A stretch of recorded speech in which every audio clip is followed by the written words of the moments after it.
Koe ke te ariki nui kuini ngā waihono i te pō me tōna hikuroa ki runga o Waitangi Pā.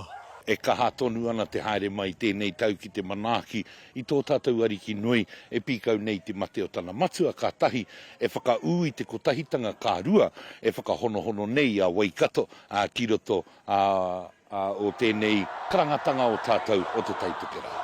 Ai, hi kakakatoa ana te whakaminenga ki runga o Waitangi kia whakaeke te kuini mo tōna wā tuatahi he upoko ariki o te iwi Māori.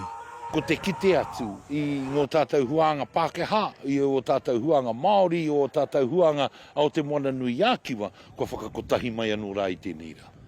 Ka hoki ngā mahara ki tāna kuia kia te ātairangi kāhu.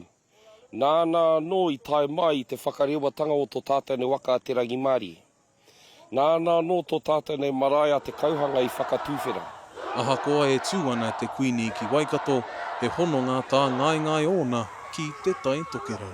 I te waka mate ai te ātairangi kāhu, i tae mai tō tātou waka ki runga ke Waikato. Wera tū āhuatanga kia mihi ai ki te kingitanga, kia muhio mai, aha koa kei te hiku o te ika tātou, e mihi tonu ana ki tō tātou ne kingitanga.